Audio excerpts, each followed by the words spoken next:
Hey guys, and welcome to the new live episode of the Full Funnel B2B Marketing Podcast. So today we are going to chat about personal branding, but not personal branding in a nutshell, but basically how personal brand can drive revenue and pipeline, right? So how can you use your profile, your personality for let's say to generate marketing sourced revenue? That's really important, and I believe that's one of the best guests to nail this topic is Nick Bennett, who is doing it really well. And Nick told you that personally him drove around 500K last year, right, in marketing source revenue. So we'll chat a lot about this. As you know, it's a community event, so you guys feel free to join the discussion, ask your questions live, or if, let's say, if you're not comfortable with asking questions live, feel free to type these questions in a Zoom chat. We have collected so far a bunch of questions, so we'll try to cover all of them. But first of all, Nick, thanks a lot for joining me. Yeah, thanks for having me. Super excited to be here. I believe, we can actually kick it off with like a simple question. What is the personal brand? I believe that would be really funny to start with because multiple people have multiple opinions, but let's touch this one. What is the personal brand?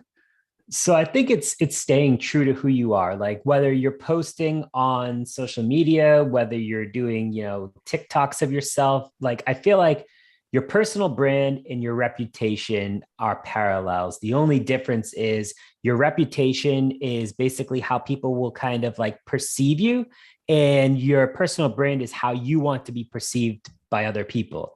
So for me, like what I focused on was talking about field marketing originally. That was kind of like how I got everything started. And so I wanted people to think of me as like the field marketer whenever they came up with things like that. And I branched out to talk about ABM and other stuff, but it's how your outwards projection of what you want people to kind of like think of you. Cool. And basically, let's transition to the second part. And I'm really wondering, so if you can dive deeply and explain how were you able to source pipeline, right, using your personal brand, that would be really interesting to cover. And then we can just play around this topic. Yeah, absolutely. So, I think it's important to I guess, kind of state that, I work for a MarTech company. So dealing with people that are like me every single day, like we sell to field marketers, to ABM marketers, demand gen, those types of people. And they're looking to solve the same issues that I've been looking to solve for the last 10 years, because I've been a field marketer at various tech companies for the last 10 years. So it's something that is, easier when I'm talking about the pain points that I was looking to solve, especially through like my LinkedIn posts. Like I just talk about things that are important to me.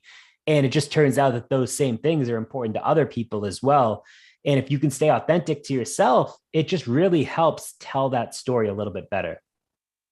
Yeah, so I would love to touch, because you mentioned now the content, right? And that's this topic. These topics resonated with other people, and people started to engage, started to check your profile, right? And potentially became interested in the product. So if we'll take a look at the entire funnel, so it's the top of the funnel activities. You create awareness on your target market, you attract the attention of marketers because you are talking about the points, challenges, whatever that's they're facing every day, right? The things they're dealing every day, the tasks they're dealing every day with.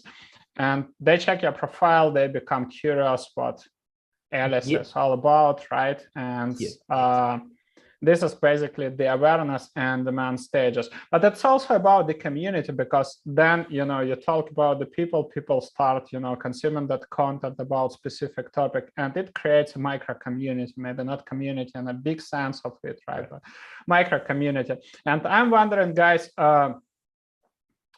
let's do a quick check. So for everybody who is listening to us live, how did you hear about me and Nick for the first time. I'm curious to see if it's LinkedIn or another channel. So let's see if our community is also coming from LinkedIn. Just type in a Zoom chat.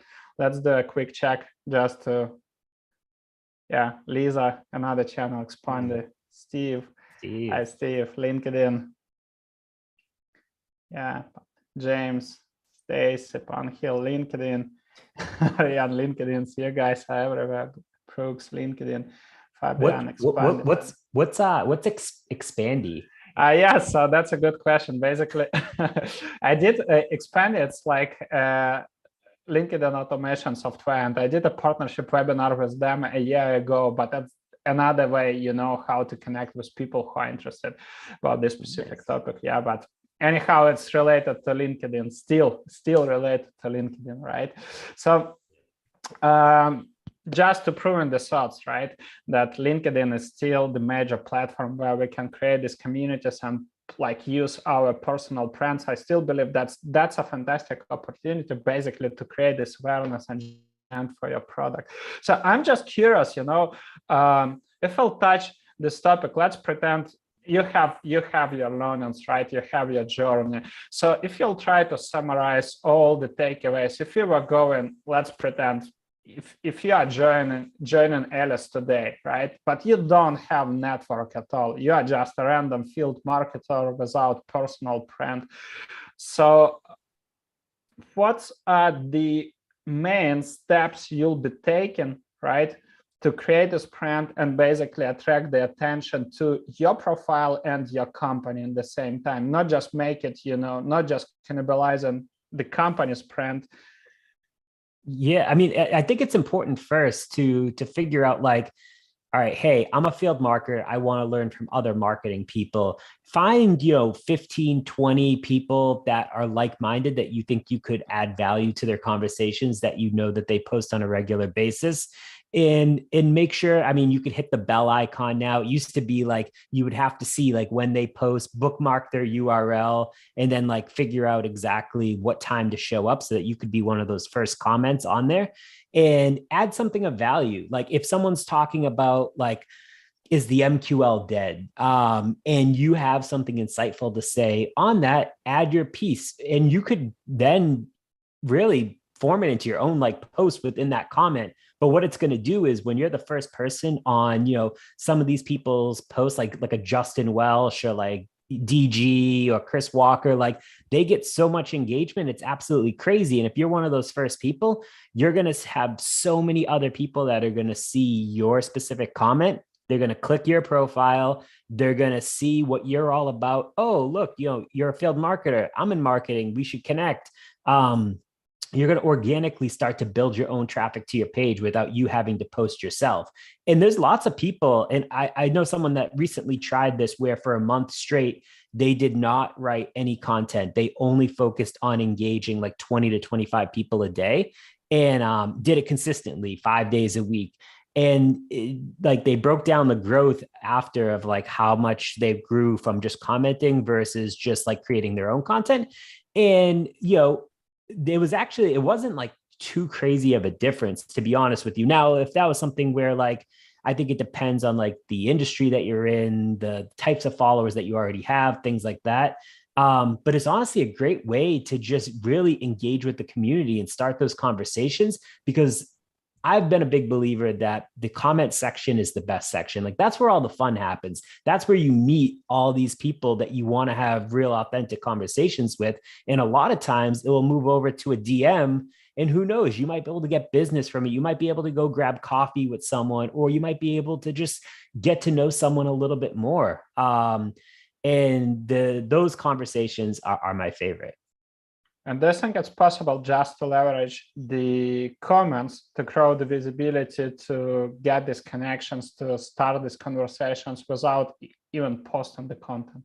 Yeah. And it's crazy if you think about that. But what it will also help you do is you could then start to develop your own posts from the comments that you were creating. If you see people are talking about specific things, you're adding value on that. Why not just take what you wrote, even if it was a shorter comment, and turn that into a post? It's something that's going to resonate with people because so many other people saw it, they engaged with it on that comment. you could then kind of self-source or, or crowdsource your own types of content going forward if you're stuck with like, what do I actually post? And I believe you basically just tackled one of the most common questions I'm hearing is like, well, if I'm going to post, nobody is going to listen to me. Like, why should somebody engage with my content, right? But there is a reciprocity principle. We all need to come back to the fundamentals and read Cialdini's book, right? So it's all about reciprocity. If you engaged with others, right, and you were adding this value, we'll touch what is value in a moment. That's another interesting question, right? But you basically bring the value to the conversation, and then people morally owe you, right, a comment or whatever engagement, and basically they feel, okay, nice. So this guy is like my peer, like, or my friend. I would love to engage with his content, especially if it resonates with me. So, and that's basically, you need to, of course, you need to invest in the beginning, right? You need to invest into creating this micro community for yourself. And it doesn't matter. I believe, lots of people think that it works only for marketers, but there are so many examples in different verticals. We can touch multiple examples here. The truth is that it's just, building this micro community, even in enterprise sales. That's absolutely possible. You grow your visibility, you start these conversations, and then at one moment when you start sharing, people notice and they come back to you. And I would like to touch this, point about value. We're all here. I mean, like if we'll open LinkedIn newsfeed right now, right, we'll see a decent amount of posts about share value, print value, deliver value, but actually what value is? Yeah, it's a good question, because I think value looks different to every person. Like, what's important to you? For me, value is like personal stories, like projects that I'm working on. I'll give you a perfect example. I posted today actually about our social media from a company page, what we're seeing on a month by month, like percentage growth change. And so how does that compare to, the average company page from a growth? And we're doubling what the average company page is delivering. And we've been doing that from November through now, like every month, double, double, double. And so like, why? And I think when you deliver value and consistently deliver value through these stories versus just, hey, here's another white paper, or here's an event with no real strategy around, you just posting a link or something for that, or you're sharing someone else's stuff. I think those are kind of some of the big things. But I want to know, like, what is going to helpfully maybe prevent me from making the same mistakes that you did? Or what were successes that you had that maybe I can try and see if they were successful for me as well? So just to summarize it, basically the value is when you are able to help somebody in any form, right? It could be like written advice, it could be inspiration, it could be answering the most common question, it could be, making an intro saying, hey, so I know these people that might help. And so any type of like help is a value. Exactly. And I mean, another perfect example, like I feel like you and Vlad do such a great job of like providing value. And I mean, I'm not a customer of you guys, but I know like when I refer people that are looking for ABM help, I refer them to you because I can see how much value that you're looking to provide on a regular basis. And I mean, I think that just goes a long way to show that like, it doesn't matter. Like, you don't have to be a customer of someone or a client or whatever. If you're seeing value and you believe, and I mean, we've known each other for a while now, and we've done a bunch of these things together. So like, we've built up that relationship where I have the trust in you, where I know if I'm going to send someone that, is trusting me to deliver something to them, you'll provide on that. Thank you. Thank you. I would love to touch one more question, probably would be interesting for everybody. What do you think most people get wrong when it comes to personal branding? So what is like broken in their perception of personal branding?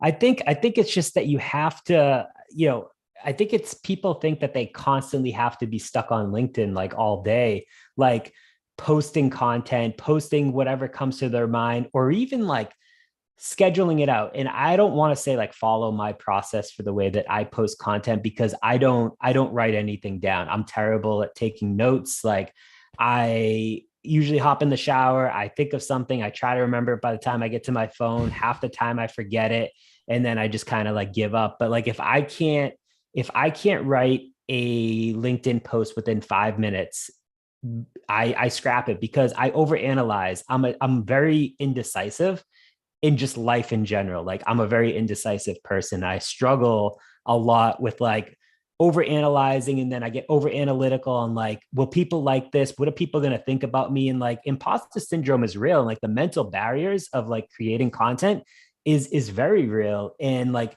that's why from day one, it was a focus for me. Don't spend more than 5 minutes creating content. Spend the time engaging with the community that's going to answer back with you. Because again, the comment section where everything happens, and then all these DMs that you get from people, like I get a lot of DMs from VPs of marketing and CMOs that will say, hey, I've been following your content forever. I love it.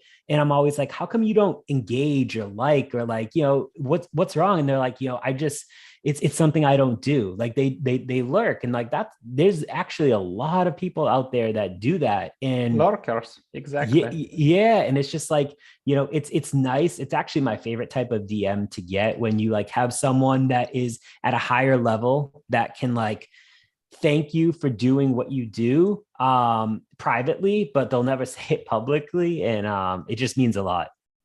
Yeah, absolutely. So basically, this is something that I figured out during my LinkedIn journey. Is like a formula of 1-9-90, which means that you have 1% of your audience that are active members of the community. They engage a lot, right? They like your posts, they share your content, they tag other people, whatever they are sharing, in-house with their teams. Then you have 9% of, let's say, people with medium activity. They engage time to time, periodically, right? They might try to DM or whatever. And then 90% are just lurkers. And this is the fact that you need to accept. And in most cases, your ICPs, right? If you're, let's say, if you're prospecting mid-size company, if you're prospecting, if you're in marketing, you're not prospecting. But basically, if your ICP is mid-size enterprise companies, in most cases, these people are not active LinkedIn members. It doesn't mean, they're not actively engaged. They might be active consumers, right? But they are not active engagers. And that's really important to understand. And I believe, yeah, exactly. You touched this. So that's one of the misconceptions, that people think, okay, to build a personal brand, I need like to hang out all the day long. One of the questions I'm getting is like, how much time do you spend on LinkedIn? 4 hours per day? So like, look, this is what we explain with Slat all the time. It's just 3 to 5 hours per week. I'm just opening, I'm writing my content, I engage with my community, with my peers, right? I have these conversations. I believe Steve Watt, basically, I know Steve is here as well. Steve nailed this. The most important part is these conversations, right? You treat LinkedIn as the community, and your ICPs, your accounts, you don't think in terms of prospects, you don't think in terms of leads volume, you don't put numbers on people at all, right? You don't put these labels. Hey, so Nick is lead, Rebecca here is lead, right? Brooks is, I don't know, champion or engager or influencer or whatever. You need to forget about these labels at all. You need to think about these people like your peers, like community, and have these conversations, because then people, like you mentioned, right, people start liking you, trusting you, and this creates awareness and demand, and you don't need to spend all the day long on the platform just to do this. Exactly. And that's, I mean, so I 99% of the time I use LinkedIn on my phone. It's easier for me. And so I check like what my like weekly screen time is like on LinkedIn. And for the last 3 months, it's average 1.5 hours per day. Sometimes some weeks are a little less than that, but like, and that's in a 24-hour span. So like a lot of the times I'm doing it like before work even starts. And then like a lot of time, like from like usually 5 p.m. to 7 p.m., like I'm with my daughter. I disconnect from like everything. And then like once I put her to bed, like I'll check like LinkedIn to see if there's anything. Like sometimes I'll throw up like a little post or something. But I've been testing posting like twice per day. Once in the morning before 9 a.m. my time, and then once in like the afternoon or evening. Like last night, I did one. It was like 7:30, 8 o'clock, like my time. And like, I was just doing it to be funny because I thought it was like true. And I basically said, like, I've mastered the mute and unmute section of like Zooms because like I've been remote for like 8 years now. So like, I've always sat on Zoom calls, and like, you'll never catch me like saying, oh, like Nick, you're on mute. And I just thought it was like funny because it's true, but like I didn't expect there to be that much engagement of people like also enjoying and like adding in on the conversation. And I had a lot of great DMs this morning when I woke up of like people that were like telling me stories about like they could relate so much, and that, hey, like half my team is on mute every time they talk. And it's just, it's things like that. Like and not everyone does this. Like I bring my entire self onto the platform. Like I don't just talk about marketing. I talk about sports. I talk about my daughter. I talk about, just random stuff that I'm passionate about or interested in. And I know some people don't do that. They focus only on like the professional aspect of it. But for me, it's just created lots of good conversations. Yeah, I agree with you. So basically, I think, well, maybe just because of my process, I can, post non-related to our business things on Instagram or Twitter time to time. I just treat these platforms of more, let's say, non-professional, but would love, like, or prefer to keep LinkedIn like as a channel that is completely related to fullfunnel.io business. But I believe that's personal decision, and nothing wrong with this here. You just decide what to do. I would love you know what, I would like to ask you one more question. Do you think that posting regularly is crucial to build a personal brand, or you can just live with, like, let's say, commenting and DMing people and chatting with them? It's, I'm actually working. So I'm building a social advocacy program internally right now, because I've gotten a lot of questions where people want to build their personal brands, but they're afraid that they have to show up and post 5 days a week, or they just don't know where to begin. Their profile isn't optimized. And so myself and someone on our sales team that also posts on LinkedIn, Alyce, like we held a company-wide event. And we actually had over, 100 people that showed up to this that wanted to learn, hey, like, best practices. What do I do? Where do I even get started? And so we created a Slack channel so they could come in and like just ask their questions. And like, no question is a dumb question. Like people were asking really great stuff because they just didn't know where to begin. And we had some really great conversations. And if you think about it, like if you could get a small subset of your employees that are posting on a regular basis, say we even got 20 or 30 of those people to post, you're driving 20, 30, 40 million views collectively together on a year. Like think about what you're paying in ad spend to drive those same amount of impressions. And I mean, when you get into these larger enterprise companies, say you're even getting, whether you have to use a tool or not, like I know there's tools out there like, Everyone's Social and some other ones, but like whether you're doing it with a tool or not to increase the advocacy of your employees, like just let them talk about things they're passionate about. 90% of what I talk about, probably 95%, is nothing to do with Alyce. I literally, unless we're releasing like a special event or like a funding announcement or something big, like that's really when I'll do it. But outside of that, I'm just talking about things that I'm passionate about. But when, 12,000 people view your profile in the last 90 days, and every person that clicks your profile sees in my header that I am doing evangelism and customer marketing at Alyce, they're going to say, oh, what's Alyce? I don't know. I didn't have a question. Oh, it's a gifting company. Oh, I use a competitor. Oh, I've been wanting to use a gifting company, didn't know. And like, that's how a lot of these conversations have started, from an inbound process to me, that I've been able to drive like real revenue out of. Now Sandoza team is listening carefully. I'm kidding, of course. Let's do a quick check, guys. And do you post actively on LinkedIn? Type plus if you are posting actively, and type minus if you are not posting. Just curious to see what's your experience. I won't say that Steve is not active on LinkedIn. Yeah. That's Steve is very active. Yeah, absolutely. So who else is actively posting on LinkedIn? Type plus, just curious to see.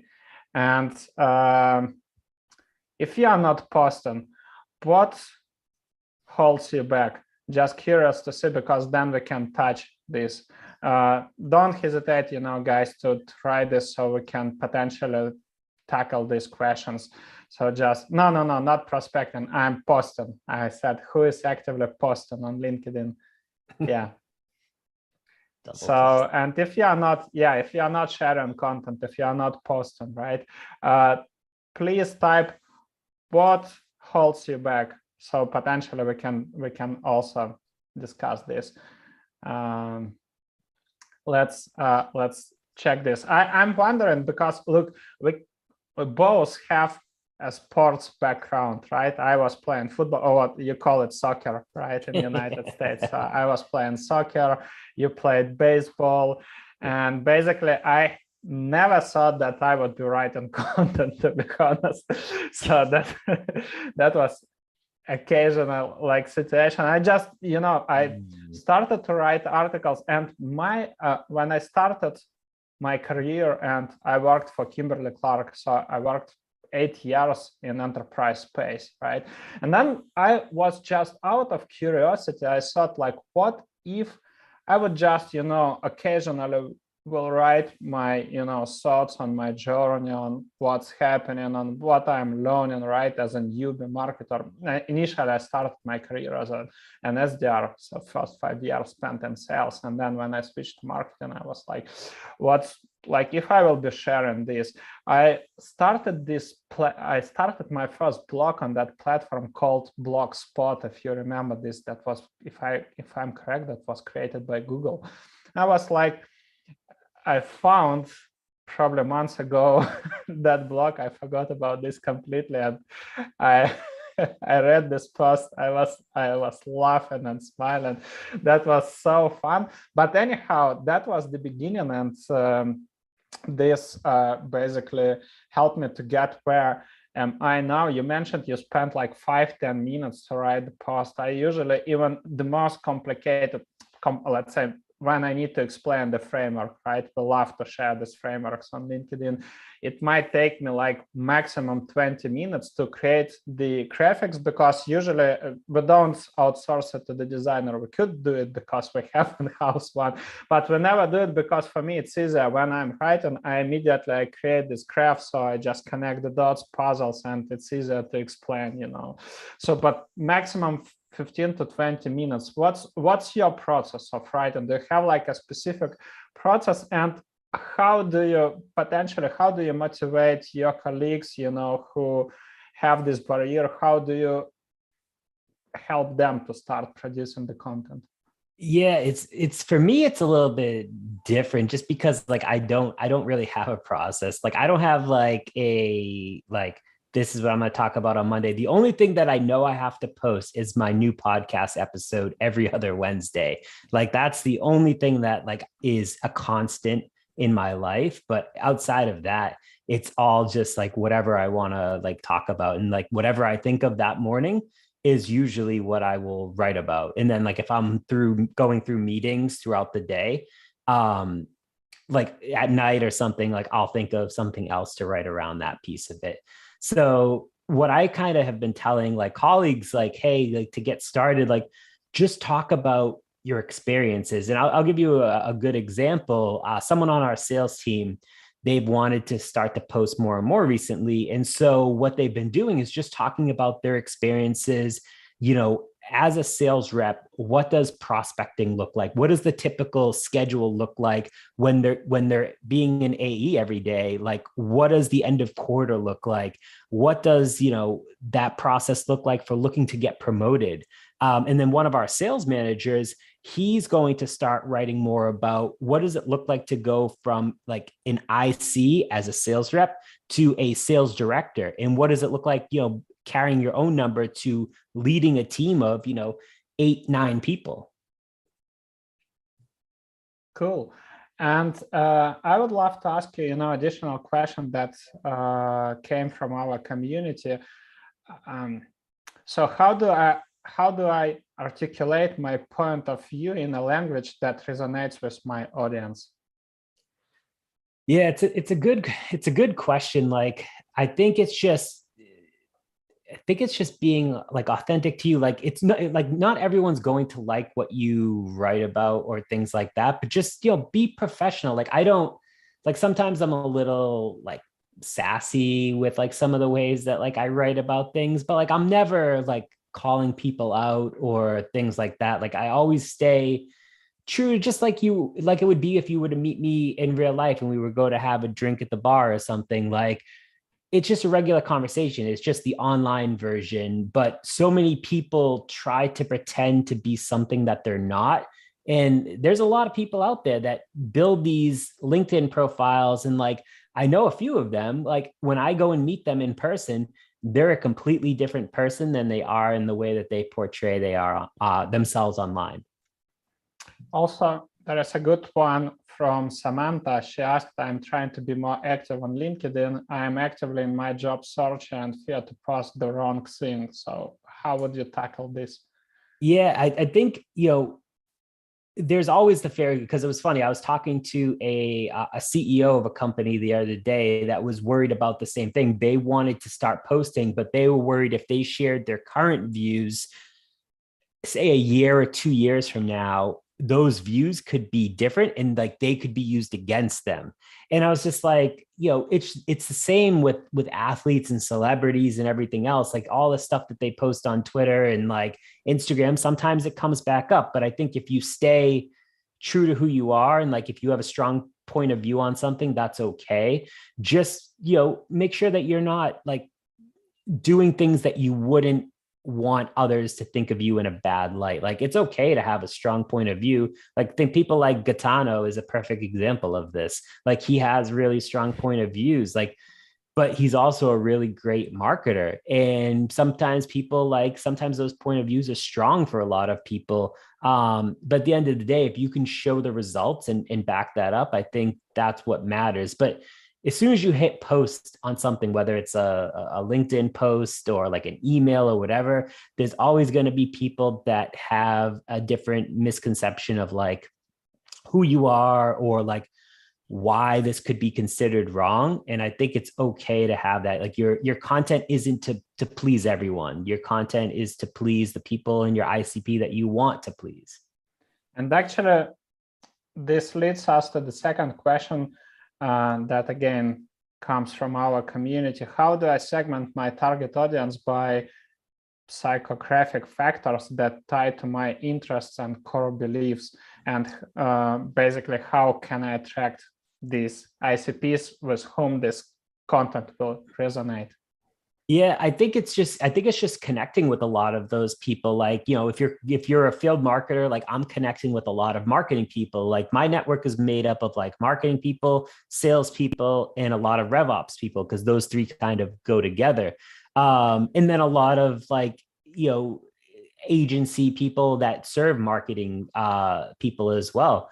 And so I think it's just realizing or figuring out what that connection strategy looks like. But also, if you're talking about specific topics, like I use hashtags, usually 2 to 3, whether it's like marketing, field marketing, ABM, podcasting, or whatever. I don't know if they actually make a difference or not, but people can see a quick view of like, without reading the whole thing always, like, what are you talking about? And if they can relate to you, they'll either follow you or connect with you, I think.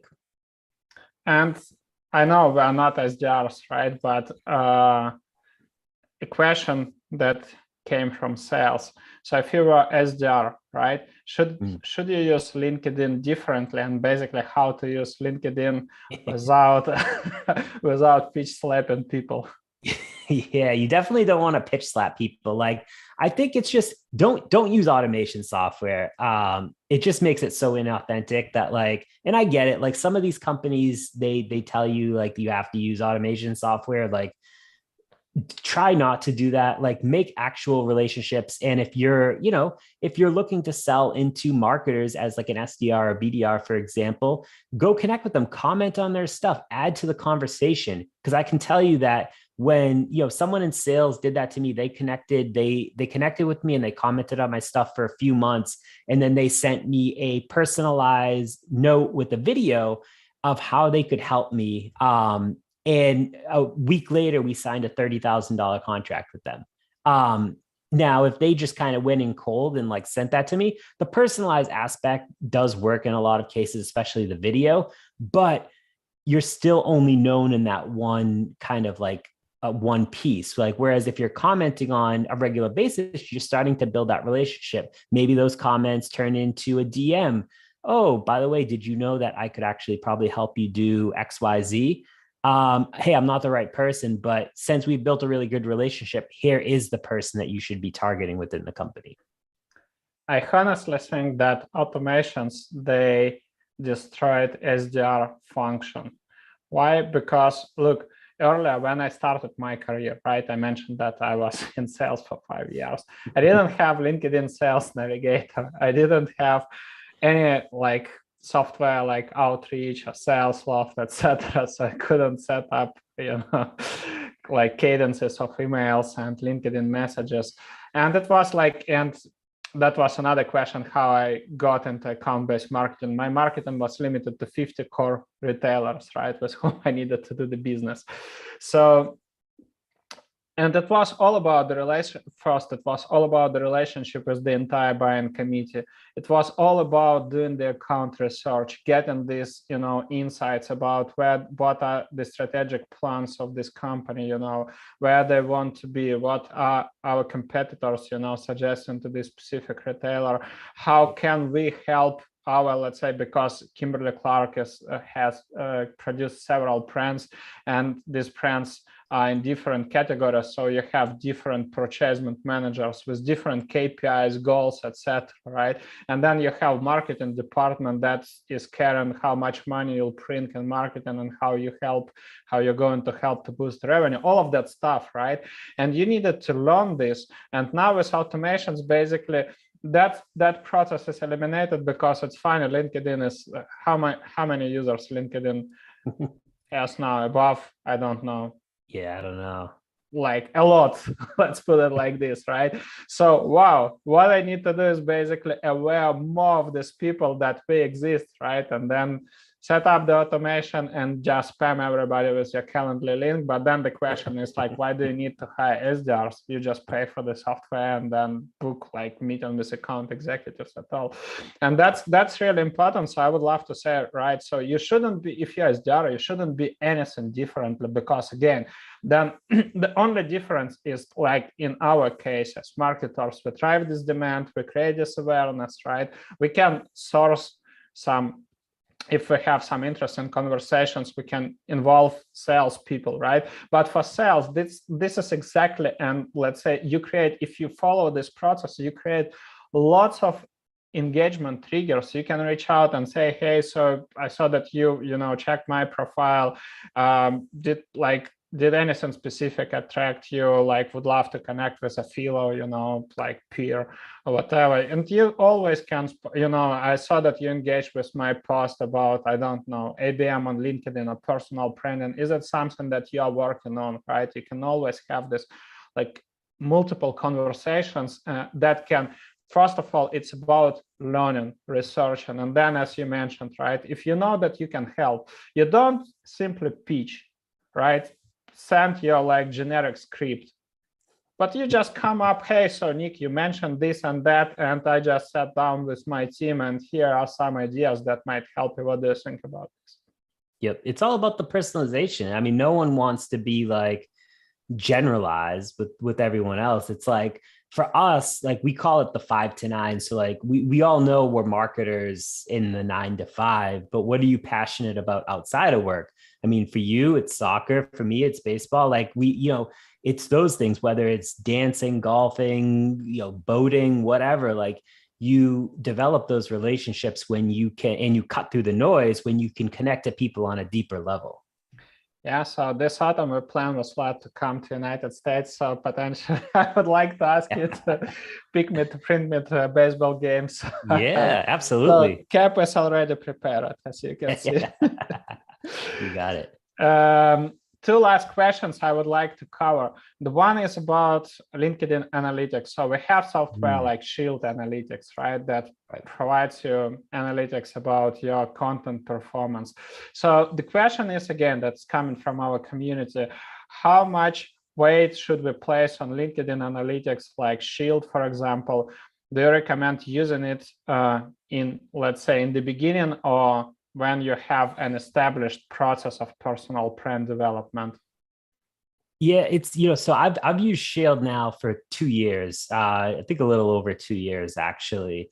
So like I've been with them since day one. Now LinkedIn has also created a new analytics tool themselves that's starting to roll out to other people, but I've been using it for I think about like 2 weeks now.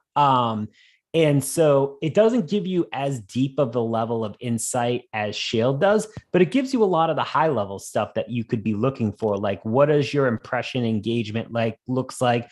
Who are the types of titles that are engaging with you from a demographic standpoint? What's the company names, size, all of that? A lot of that information can be really helpful when you're trying to figure out who does my content resonate with.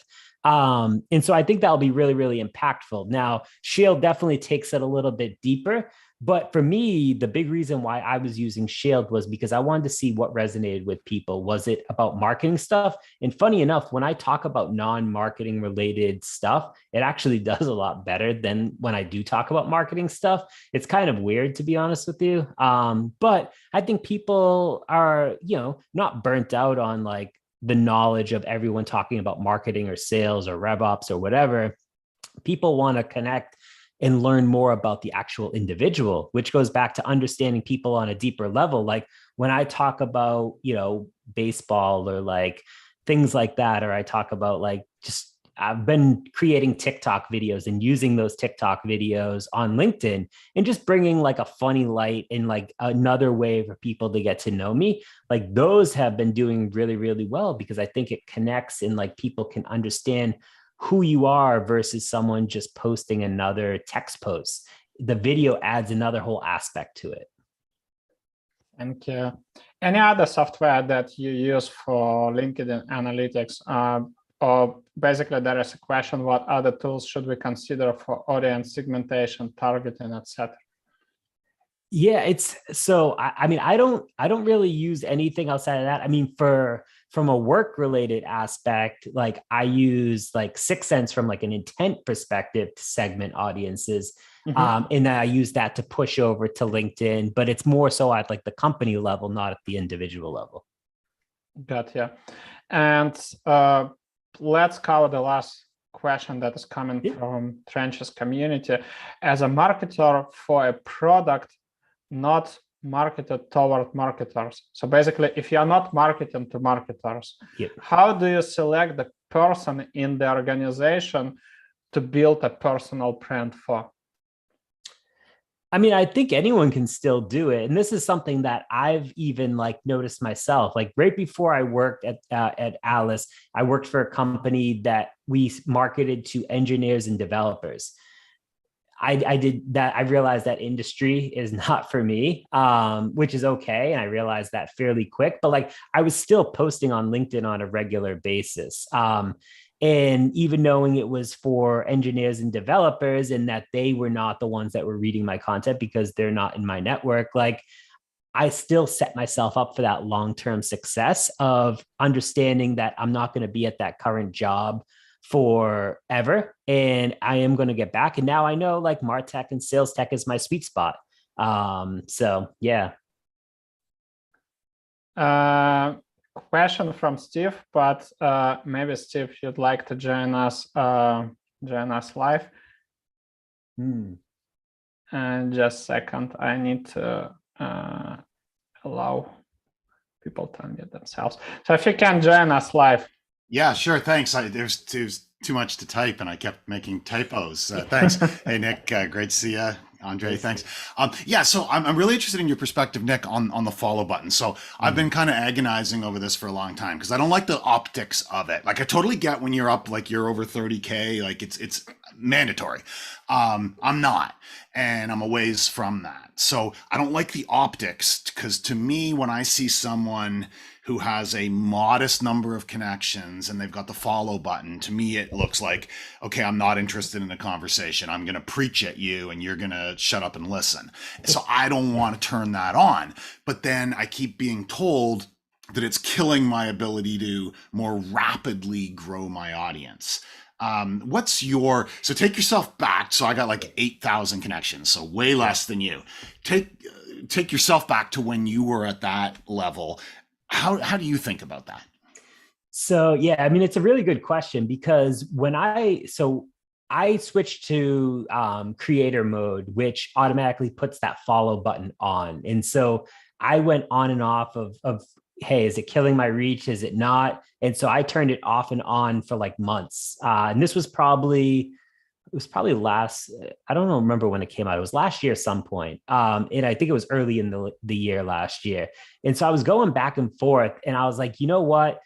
I read like people could just switch to the follow button. And I was like, I really want to cut down on the noise and curate a better feed and really make people go that extra step to connect with me. And I know that may sound a little bit weird, but like, you get so many people that connect with you that will never add value to your network. And you're going to see a lot of their content. And I'm not saying that, there isn't going to be some good ones in there, but you do get a lot of ones that like, you just won't engage with them. They won't engage with you. They're just sending you a connection request just to send one. And so I put that there so that if people want to follow along, that's absolutely great. What I'll do actually is if I see someone that like is following me for a while and I realize we're not connected, but I've seen their name a ton because they've engaged with my stuff, I'll actually send them a connection request and say, hey, I've realized you've been following me. I didn't, we're not connected, but I've been loving your stuff on my content. And like, I'd love to connect with you. And that's how I think I've been able to take it to that next level, but be more focused on like, if people want to follow, great. If people want to take that extra step and connect, great. I also don't accept every connection request. Like I don't want it to sound bad, but like if there's no way that like I think you can add value due to the industry that you're in, due to just completely different like a view or something, like I won't connect with you when you set a connection request. And I will look at every connection request that comes in. I'll go to their profile. I'll see if we have like shared connections. I'll see the type of content if they don't post. Are they in a completely different industry in a random part of the world? So that all plays into it as well. And the follow-up button for me has worked really, really good. Did it accelerate your follower count? I think it did. Yeah. Cause I was actually looking at this in Shield and you can see the breakdown of like for like year to date for 2021, what that looks like from like a connection perspective and then a follower. And like the two numbers started out here. And then it's like the follower just like kind of like had that hockey stick growth up. And it was really interesting to see.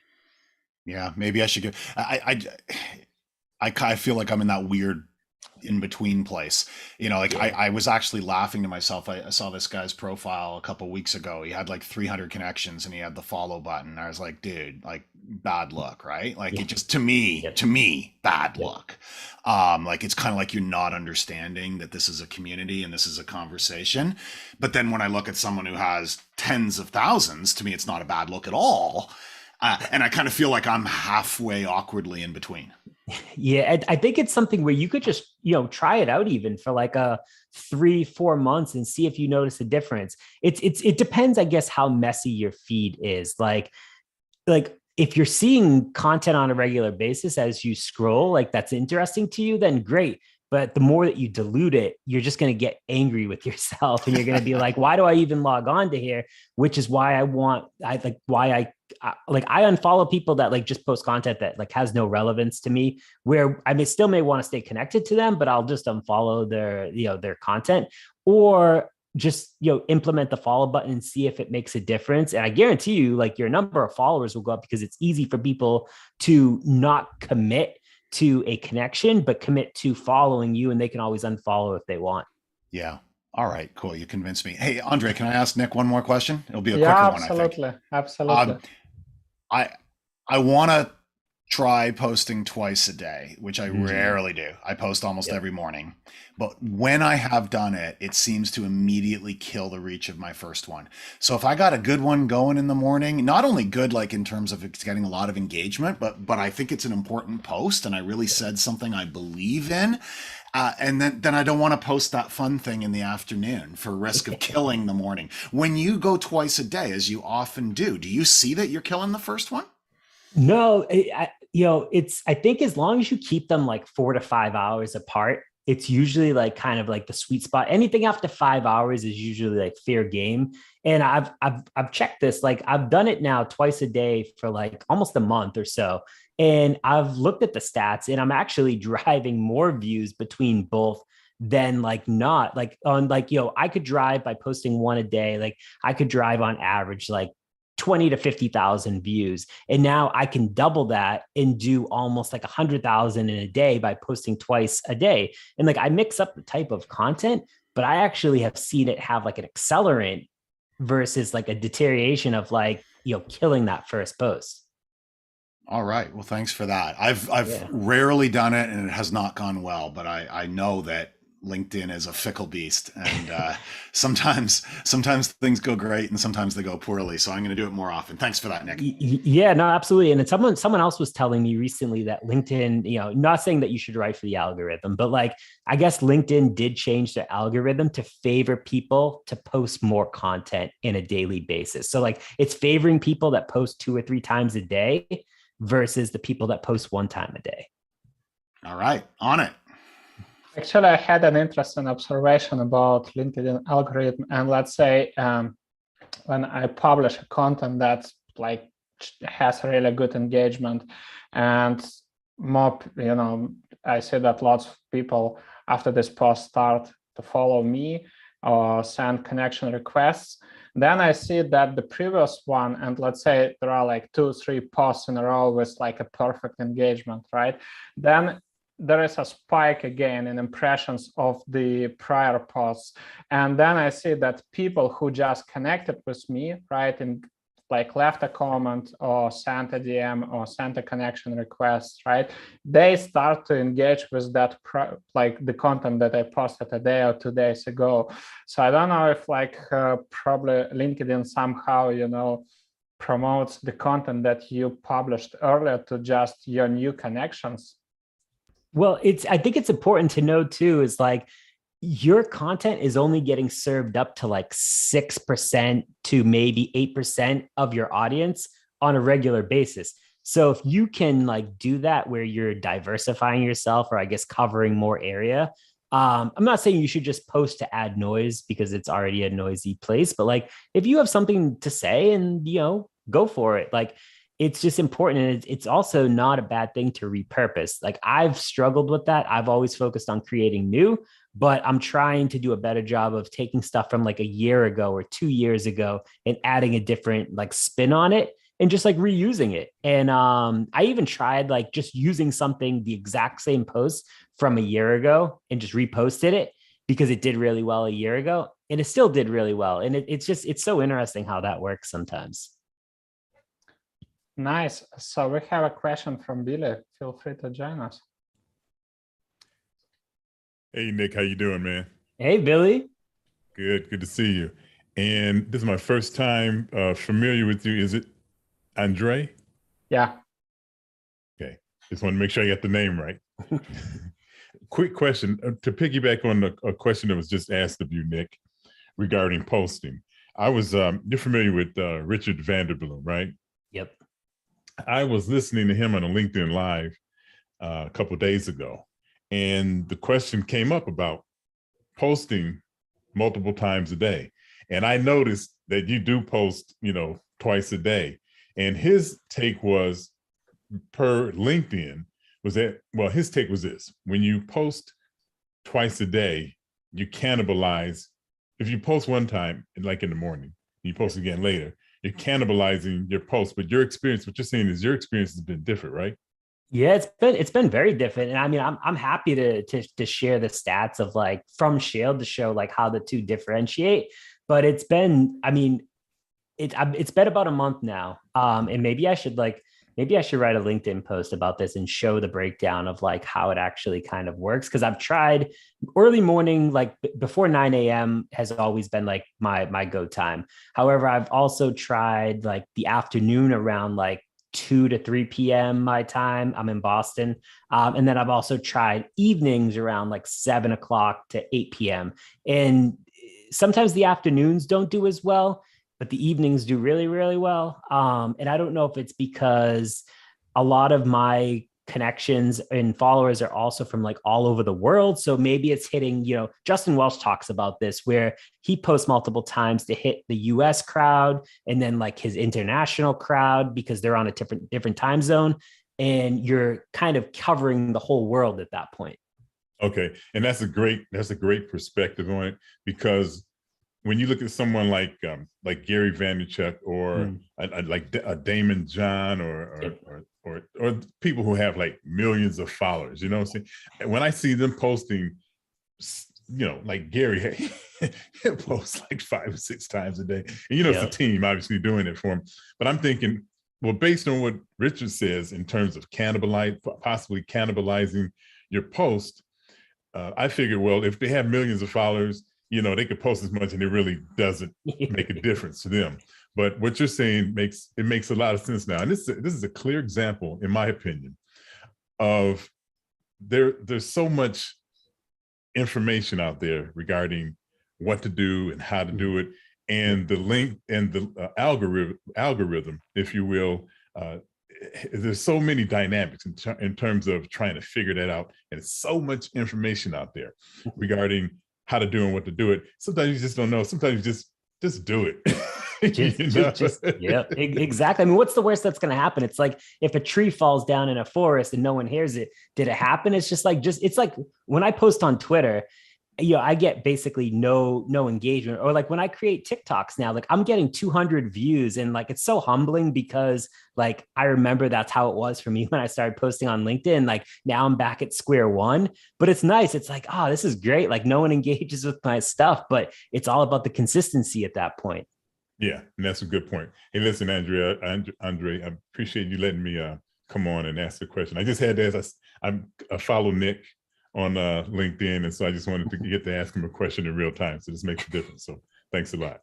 Yeah, my pleasure. And thanks a lot, guys, for asking great questions. We collected lots of them. I believe we covered most of them.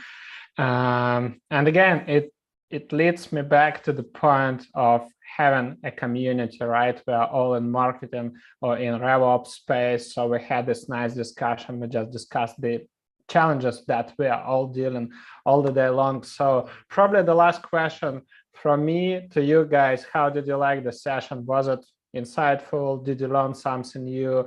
Just share your feedback, or type plus if you liked it. Maybe your favorite emoji if you prefer thumbs up, hearts, fire, whatever you prefer. Just let us know. Share with us your feedback. Cool, Stacey, thanks a lot. Any feedback, Billy? Thank you. Happy to hear that you liked it. And for those who asked, to the recording, of course, we are sharing this all the time. So like in 30 minutes, you'll get an email with me with the recording of this call, so you can re-listen to it later. Thank you so much, guys. Nick, thanks a lot for joining me and tackling this topic. That was a brilliant chat as always. Definitely. Thank you. Happy Easter, guys, and join us on 26th April. That would be the next event for our community, and that would be ABM on LinkedIn. Stay tuned. Happy Easter. Cheers. Bye-bye.